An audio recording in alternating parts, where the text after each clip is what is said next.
Hey guys, welcome to Come Follow Me Art Journaling. My name is Jackie Johnson. For any of you that are new here, this is where we create art journal pages along with our Come Follow Me study. I just want to start off by saying I haven't posted any videos for a few weeks now. I've had a lot going on and I really needed some time to just take care of myself and take care of my family. And you guys have just been so kind and understanding. Thank you all for being so awesome. Really quickly before we get into this week's video, I have to tell you that I'm actually going to be making some changes to what I'm doing. I've decided that for now I'm going to stop making YouTube videos and I'm going to focus all of my content on Instagram. That way I can still share what I'm doing and give you guys really good content, but it also won't take up hours and hours of my time to make these YouTube videos. I do really love YouTube and I'll probably make more videos in the future, but for now this is probably going to be my last video for a while. So join me over on Instagram and follow along. I'm still going to be doing this. I'm just going to be doing it a little bit differently and sharing it a little bit differently as all. So check the description box below and you'll find my link to my Instagram, so make sure you follow me on there. So without further ado, let's get into our video. This week we're studying Mosiah 7 through 10. And this art journal page is called In the Strength of the Lord. I love the story of Zeniff and his people. It's exactly what I needed to read this week. The story of Zeniff is about a man who was sent from his army to go and spy on the Lamanites to see how they could destroy them so that they could possess the land that their fathers once lived in. But when he saw them, he saw good, and suddenly he didn't want to destroy them anymore. When he told this to his leader commanded that he be killed. When this happened, it caused a huge fight to break out, and they all started to kill each other. Father against father, brother against brother. When their little battle was over, they all went home and told their families about what happened. Zeniff himself said that he was an overzealous man, and he gathered anyone who wanted to go with him to possess the land of their fathers once again. They were slow to remember God, so they had a lot of hardships along the way. When they finally came to the land of their fathers, they went in to talk to the king.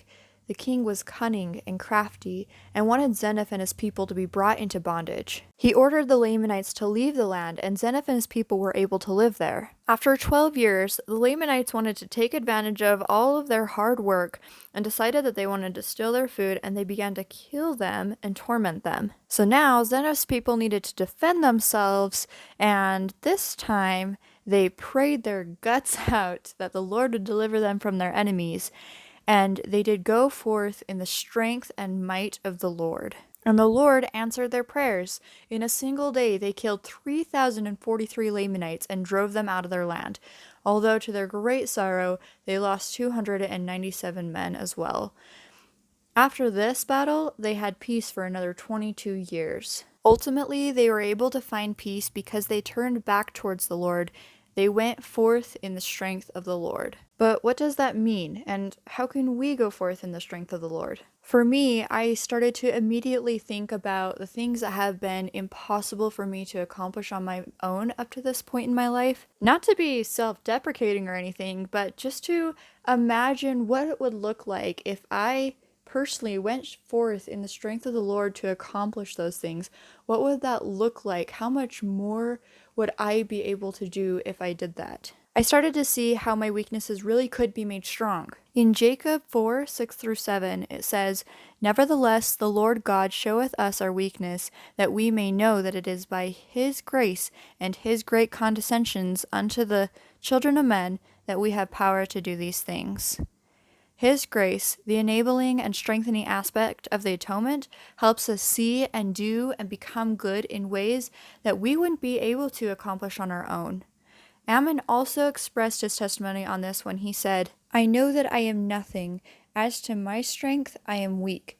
Therefore, I will not boast of myself, but I will boast of my God, for in his strength I can do all things." I also want to add my own testimony to this as well.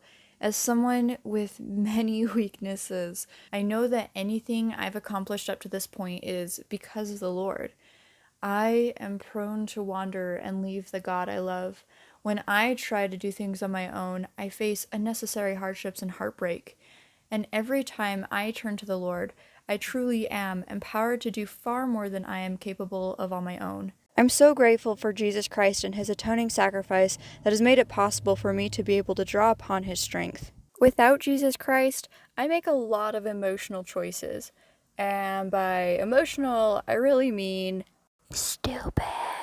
And I know that because I've lived it. I know weakness all too well. I'm so grateful for the grace of Christ lifting me up, giving me strength, and helping me be a better person. So anyway, that's it for this video. Thank you so much for watching. I can't wait to see you guys over on Instagram.